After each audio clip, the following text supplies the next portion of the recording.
What's up, people? We are back with more of Katawa Shoujo. In the previous video we came to learn that Lilly is going to be going to Scotland for about 2 weeks fairly soon, but we shouldn't be sad about that right now because we still have some time left with Lilly, and we're actually going to be doing some grocery shopping with her instead of Hanako, who had to actually do something and was kind of busy. So yeah, we're going to be shopping again with Lilly. That was fun last time, so we're just gonna do it again. Let us continue.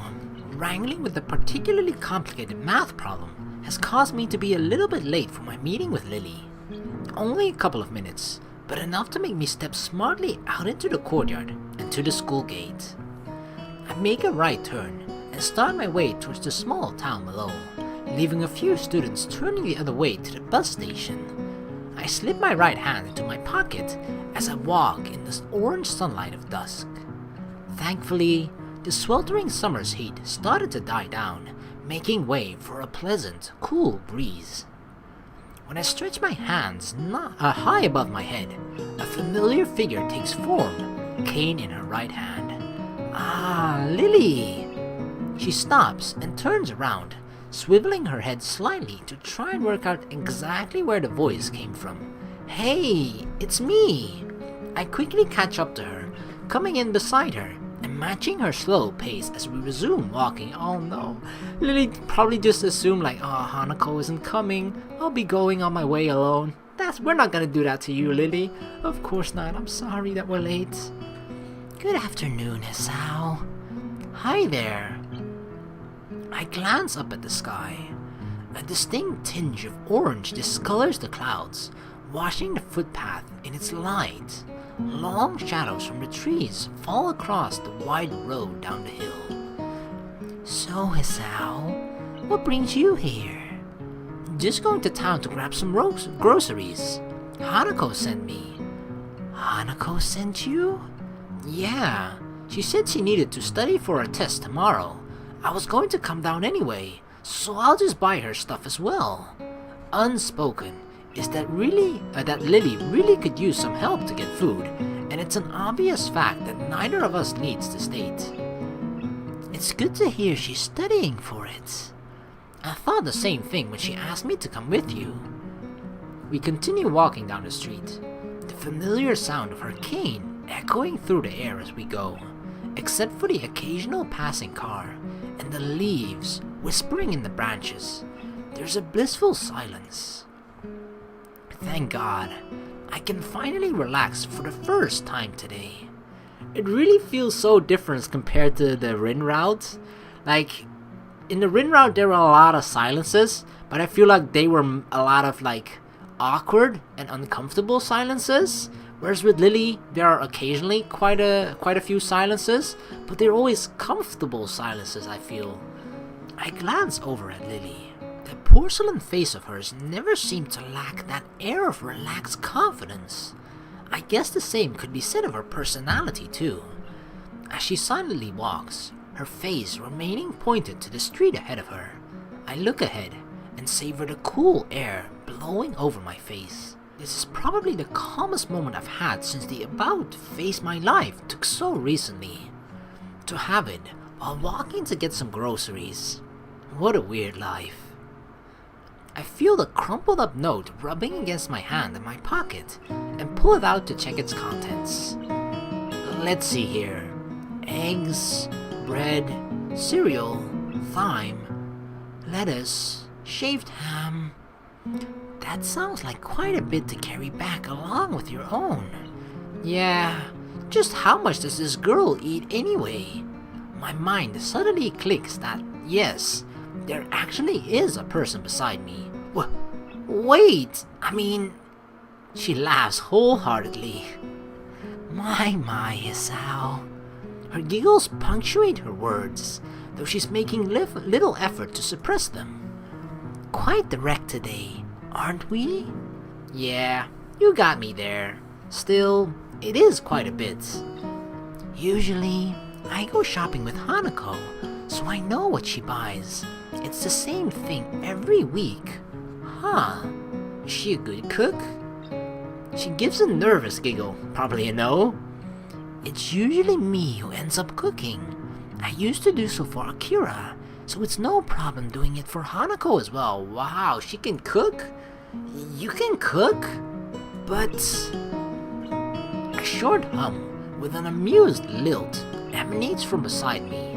I wonder if the fact that she seems amused by my comments so often is actually genuine, or rather just from a want to make me more comfortable in addressing her blindness. There are ways around it. Some meals are more difficult to cook than others because of being unable to see what I'm doing, but it usually only takes a little more time. Fingers can double as very usual measurement tools, for example. It makes sense, but she'd have to be pretty careful not to hurt herself. I wonder how many times that's happened, given that it sounds like she's cooked alone for possibly years while Akira worked and her parents were gone. That's even more dangerous, right? Like, that she is cooking alone, because what if an accident happens? She actually can't do anything about it, right? Like if she cuts her finger, for example, she can't see how deep the cut is, she can't treat it properly, she can't even call someone to help her with the wound and treat it for her. So yeah, she must either be really skilled and really confident, or accidents did happen and I don't know how she managed to survive them. But she's a tough girl, that's all I'm saying. She's definitely, like, that's the thing that I really get as well. Like, despite, Hisao has said it many times as well, but despite her blindness, she actually has, like, this aura of confidence around her and about her.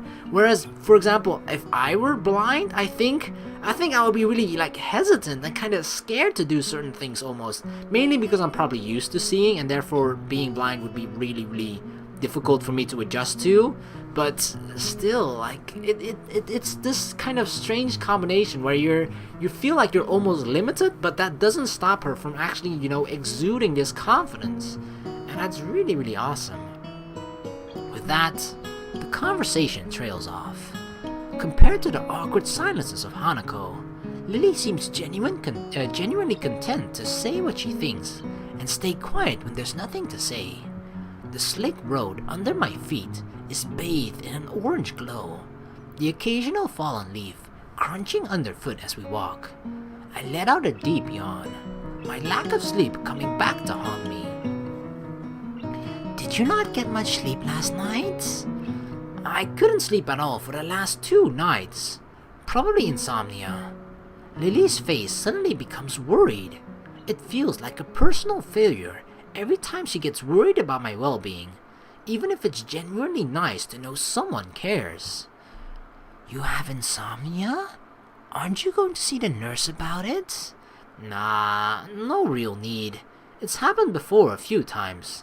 My meds screw with my sleeping occasionally. I'm sorry. Come on, it's not your fault. At least, I shouldn't have any trouble getting to sleep tonight. You do worry me sometimes. I worry you? I reach around and scratch the back of my neck. I kind of want to address this. Hey, Lilly. I don't mean to sound weird, but please try to forget about my heart condition. She looks kind of lost. I hardly blame her. I guess what I'm trying to get at is, just don't treat me differently because of it. She bows her head slightly, with her wide cheeks reddening almost imperceptibly. It's only natural to worry about those around you. Well, it's still nice to know there's someone like that out there. It may be somewhat embarrassing to say, but it's the truth. Lilly takes a breath to regain her composure and manages a gentle smile, though her cheeks remain flushed. The final downhill walk to the store passes in silence. Welcome! I suppose I'll get my stuff first, and Hanako's on the second round. I grab 2 well-worn red baskets from the stack beside the entrance and pass one to Lilly. Just as she did before, she lays it on the ground and slides her retracted cane between the basket's handle before picking it back up with her right hand. When she takes hold of my arm in her own. I'm surprised at just how fast this kind of casual contact becomes so natural. Mostly due to the necessity, no doubt. Shall we? Sure.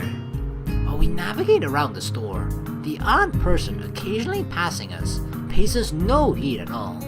It's nice, compared to the stares and whispers around the city.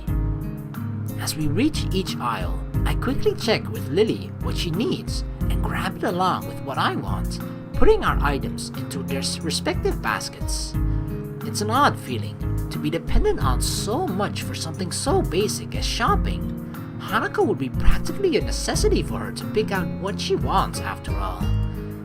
Right, I'm pretty much done with both my stuff and Hanako's. You needing anything else, Lilly? No, this should be everything. Off we go then. Oddly, there's a queue a mile long. Considering the store's only large enough to warrant one counter, seems like it'll take a while. Damn. Lilly gives an inquisitive look, unable to see the reason for my complaints. The queue is really long. It looks like we'll have to wait. How strange. Sharing the same mood of resignation, we reluctantly take our place at the end of the line. One person finishes, the line moves up. Another person finishes, and the line moves up. By the time we finally reach the head of the line, I'm so close to dozing off that Lilly has to gently pat me on the back for me to move up. Hisao! Hisao! Oh, sorry. She gives a short sigh of consternation as I move up, getting the groceries for Hanako and me put into separate bags. Thank you, and please come again. By the time we emerge from the store, Lilly's holding a single bag while I struggle to carry 4, both hands well and truly full. It's a lot of work, but thankfully the items in them are light. Even without looking skyward, it's obvious that a surprising amount of time has passed, the road outside being dark and lit by street lamps. Once Lilly retrieves her cane, we set out back to the dormitories the way we came, leaving the welcoming warm glow of the store. Despite the road being empty of cars, the full bags abundantly make up for the lack of noise, constantly clunking and squeaking together. My, Hisao. It's good to find that you're eating well. I'm a growing guy after all. I need to eat all I can. It must be nice, being a man. What? She has wondered that? What would it be like to be a man? Besides the obviously more convenient way of going to the bathroom? Seemingly not noticing or ignoring my surprise at the completely out of left field comment, she continues on without missing a beat. Weight doesn't really bother you when eating, most of the time. I get what you mean. Women tend to worry about that stuff like that more than we do, I guess. Exactly. It makes me somewhat envious, to be honest. Well, it's not like we can outright ignore it. With an affirmative nod, we continue on our walk. But it's not like, both genders kind of have those kind of issues, sort of, right? Wouldn't really call them issues, but it's like, yeah, girls generally tend to worry about their weight, and then you have guys worrying about how long their peepees are, so, both genders have their sort of, gender specific worries, I imagine. Huh? That's right. What is it? Hanako mentioned your birthday was earlier this year. Do anything special for it? She gives a long pause, lost in thought for a few seconds as she recalls the event. Not really. It was just Hanako and me having a little party during the night after school. Your birthday's supposed to be a big event, Sounds like a pretty lonely way to spend the birthday. Just her and Hanako staying overnight. Birthdays always felt like a family occasion to me.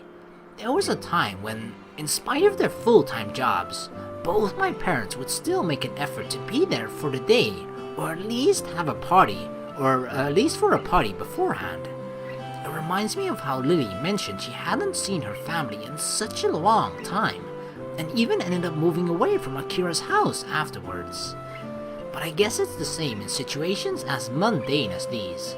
Considering her inability to read the packaging, just getting groceries will be a pain without somebody else around. In the end, she just has Hanako and me, and Akira when she's off from work. Be that as it may, she still seems to have so many more distant friends among the students, not to mention people like Yuko. It seems to be her own choice that there's such a separation between those who are close to her and those who she only socializes with. It humbles me a little to see how much Lily seems to have her own life set up and going just as she wants. Yet Hanako is there for her to celebrate her birthday, and I'm here helping her with shopping. It's a weird kind of symbiosis. What is it? Symbiosis? I know what it means, like a symbiotic relationship, right? But I don't know how to pronounce this word. Symbiosis? Symbiosis, I guess. I suppose. Are you alright, Hisao? Sorry? You just seem to go very quiet. That's all. Oh, sorry. I was just thinking. Oh? Now I've piqued her curiosity. It feels kind of overly personal to talk about it, though. Avoid the subject, tell the truth. I don't know, like... I think we should actually tell her the truth. Like, I feel like Lily is a person that we can actually be very open and just, you know, be very straightforward with what we're thinking about and actually telling her all these kinds of stuff that is troubling her, because she seems like the kind of person that genuinely cares about us. And avoiding the subject like this when she clearly noticed that something was wrong, you know, and I feel like it's even more important if she picks it up than any other person, you know, due to her blindness, because I just imagine it must be even harder. So if she notices that kind of something is wrong, I feel like then it must really seem that way, and that really must seem like something is kind of wrong with us, or at least something seemed a bit off or different. I just feel like Lily is a really good person to confide in, even if you are just, you know, a normal friend or something. So I don't know, I just feel like I have that trust with her almost. So I'm gonna tell her the truth. It was just kind of... I was thinking about how you seem to have everything so sorted out, even with Hanako relying on you. I can admit that even I kind of relied on you when I first transferred in. It's just a good quality to have. I turned to Lily, surveying her reaction. She's forcing herself to look forward and furrowing her brow quite a bit. Her face looks a bit awkward, as if she was trying to find just the right words. Well, I mean, the thing is, like, even if she doesn't like our answer, we can always just run away, right? No, that would be too cruel. I would never do that to you, Lily. Don't worry. Lily? I would thank you, but assuming that I don't rely on the presence of others is too much. You'd be wrong to think that Hanako simply depends on me, with nothing in return. She seems to have a bit of trouble saying it, even though it's largely what I thought already. If she's tried so hard to maintain her independence, as anyone would have had to in her position, sighted or not, maybe she finds it hard to talk about her own needs. It's only now that I realize an omission in what she says, though. I decide to follow it up, largely in jest, to avoid things getting too personal. Oh? And what about me? She suddenly runs ahead of me and turns back, blocking me off. With a smile, she holds her hands behind her as she leans forward. You're different. And with that, she turns back and continues to walk ahead of me, a newfound spring in her step. Oh my god, we're different? Are we really that different to you, Lily? Oh my god, she just made my heart flutter. All I can do is raise an eyebrow and give a dazed grin. I don't think I've ever seen her this playful and teasing side of her before. So, I'm different. It's hard to work out the exact context, but knowing her, this ambiguity was intended. Our relationship has been changing, At the very least, simply because I've begun to stand on my own feet more and started getting more curious about the situation of those around me. As to why, probably a mix of personal curiosity and a want to try and work out how to deal with my situation. I'm less sure of Lilly though. That's why her own statement, so similar to my own feelings towards her, throws me off so much. Watching her make her way up the street, cane tapping from left to right, I decide to settle the matter later and just smile. This is a nice side to her, and I don't want to forget it. Eventually, we get to the girls' dormitories, both my arms aching from the weight of the 2 sets of groceries. Ha! We're finally here! Phew! I bend down to wipe my forehead with the back of my hand. Lilly stops in front of her door and sets down her bag, fishing around in her pocket for the key. Thank you, Hisao. I really appreciate your help. This is nothing. Anything for you, Lilly? It might be nothing to you, but it's definitely something to me. And with that, she steps through her door, closing it behind her. I blink. Those were nothing but honest thanks, but I can't help feeling something different about them. Anyway, I have something else to do before I can mull on that at my leisure. I turn back to the door to Hanako's room and proceed to knock twice, in quick succession, the bag still in my hand, rustling together. Oh, it's so shy, like she's peeking through the like a tiny opening of her door, like, who is it? After a couple of seconds, the door slowly opens.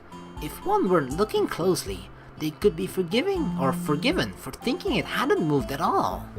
I twist my head to the side to try and peer through the tiny sliver of a gap between the door and the door frame. Hey Hanako, I've got your stuff. With that, she opens the door completely, making her plain room visible over her shoulder. Sparsely decorated, it's probably even more unremarkable than my room. I hold out my right arm, both bags almost pulling it straight back down with their weights. Thank you, Hisao. I'm sorry to make you carry them all this way. It's fine. Don't worry. Just don't make me do it every day, okay? I pass the bags to her as I give a light-hearted chuckle. After the initial transfer of weight, she manages to take them easily. I'll be off then. Night, Hanako. Good night. See you in class tomorrow. Oh, she is so sweet. I'm actually kind of looking forward, despite the fact that we're playing the Lilly route right now, and it's been really a lot of fun right now. But I'm little part of me is looking forward to the Hanako route as well, especially because I feel like these two characters are like really close and like really tight knit together, right? So I feel like there's kind of a lot of overlap kind of as well. Like I feel like I'm really getting to know Hanako quite a bit as well in this route, despite the fact that it's the Lilly route. Making my way back to my own dorm, I put one bag into my other hand to balance them out. Even as I do so, I can't get Lilly's light-hearted smile out of my mind. When I first met her, it would have been nearly impossible to imagine her like that. Indeed, it feels like we've become closer in the past few weeks since I first got to know both her and Hanako. The time that I spend with her each day, the small exchanges of happiness we share, those small moments of joy as I get closer to her. I'm far more certain, but I don't think these are just the normal feelings of friendship. Oh no, it is far more. Once I return to my room, I store away my groceries and begin getting ready for the night. Oh, the letter was here, right? I totally forgot about that. It's the letter that Misha gave us. It's from, what was the girl's name? The girl in the beginning whose name I've already forgotten. Yay! I swapped the school books in my bag for those I'll need tomorrow, pulling out the yellow envelope Misha gave me earlier in the process. I got so sidetracked by one thing after another that I couldn't deal with it earlier. Who could have written me, I wonder? The name neatly adorning the back of the letter freezes me in my tracks.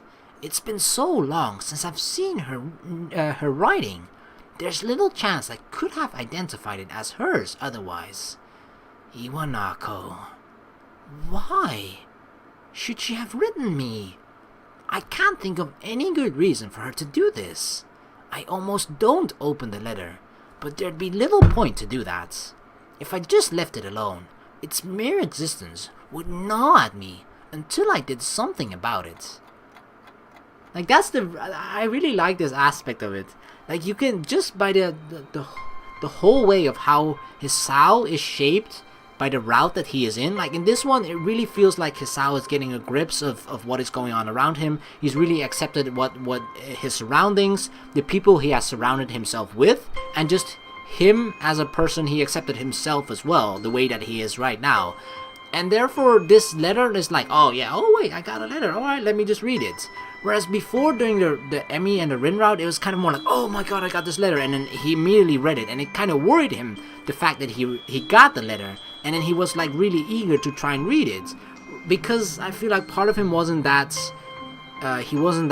secure about himself just yet, so he was actually kind of a little bit stuck in the past and wasn't really accepting of his current state and the future. Whereas I feel like now he's really embraced the current state that he is in as a person and everything else, and just actually looking forward to the future, which is why he just sort of got this letter and just like, I don't need to worry about that right now. So I really like that aspect, because this letter is like a returning factor in every single route, I imagine, right? Because it has happened in all 3 routes right now, and I'm pretty sure it's gonna happen in every single one as well. So yeah, I really like how even if it's like tiny difference like that, like really shapes and just tells you that the general flow of the entire route so far. So yeah, I look down at the piece of paper on my desk. It's bright and summery decoration, beaming happily at me. The lettering is in pink, jarring badly with the yellow sunflower border on the card. The handwriting is neat, the characters having been written thoughtfully and with an unusual amount of care. I'd barely given the letter a second thought when it was given to me, but now I can't get its contents out of my mind. Well, I'd like to say that I don't know why she used such an old-fashioned method of communication, considering a phone call or an email would be both much faster and easier. The answer feels obvious enough given the content. A letter leaves a comfortable distance between the sender and the recipient. Unlike a phone, it isn't required that you engage in conversation, and unlike email, there is less expectation of an immediate reply.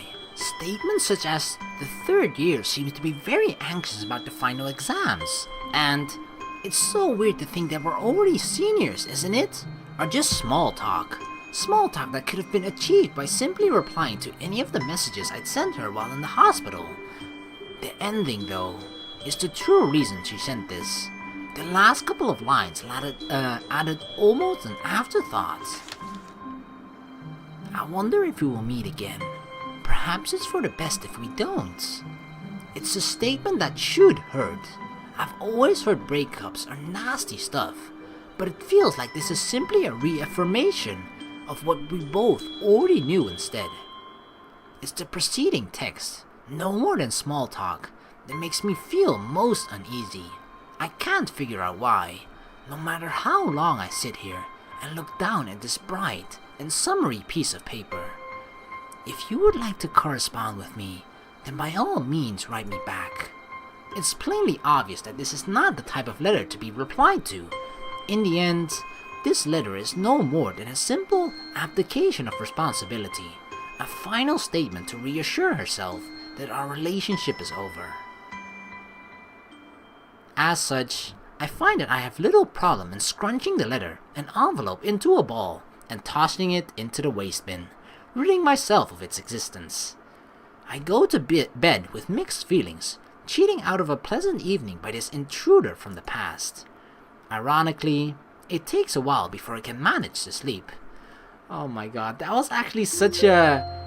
The way they handled that scene in particular, like he didn't even read everything, right? I think in both scenes, like in the Rin route and Emi route, he read the entire letter in its entirety. He just read it in full, right? Here he just kind of read like he obviously read the entire letter, but in the text in here in the VN, they just showed like little pieces of it rather than showcasing the entire letter, like, you know, word for word. That just shows like how little of importance it actually means to Hisao at the moment, because of his current acceptance of the situation. And I feel like he, at this point, like this is really early on in the game already, right? It's only Act 2, and he's already it feels like he's already put the past behind him and ready to move forward, which is such a different Hisao than in the other routes. I feel like that is the point that he only reaches in Act 4, towards the end of Act 4 actually, in the Rin route, for example. Like, it's such a huge difference and contrast, and I really like that. Like, he's just so ready to move on, and he's like, and the fact that something comes up from the past, like, sure, he does give it a time of day to actually read it, you know, even despite saying earlier that, like, I actually don't even, I almost didn't want to open it, but he actually did do so. But it's just like, his entire reaction to the letter just feels like, I already knew this, right? So I don't need to respond to this, okay? Thank you for sending me the letter. But the letter, he actually just realizes that Iwanako just sent the letter more for her own sake rather than for Hisao's sake. And Hisao kind of realizes that, knows that, and just like, okay, well, good for you, Iwanako. We can both move on now. Great. So, yeah. Oh my god. I don't know why tiny little things like that, tiny little changes, for me is actually really interesting and fascinating. I don't know about you guys, but yeah, that was kind of an awesome scene. So, I'm gonna end the video here. I'm not sure when Lilly is actually going to be going away, but it feels like we're getting closer and closer to it with every second that passes. So, I don't know how we're gonna survive 1 or 2 weeks without Lilly, because it really feels like, as much as the Lilly route, like, it really seems really calm and kind of normal, you know? She doesn't seem like she actually seems like a fairly normal girl, despite her blindness. She just seems like kind of an, not average, but just a normal girl. And the route so far has been kind of normal as well, but it's been a really nice change of pace from especially the Rin route and the Emi route as well. Like, Emi is kind of like happiness on steroids almost, you know? In a good way, of course, but still, like, the Emi route was really bubbly and happy as well, but it was really different compared to this route as well. So, I don't know. I just feel like Lilly is a girl that just slowly and slowly I start to like her more and more, and she's just starting to grow on me and Hisao both as a person, I feel. So yeah, I'm really looking forward to playing through more of this, but we're gonna have to wait until the next video. So thank you very much for watching. Please like and subscribe for more, and I'll see you all in the next video. Peace.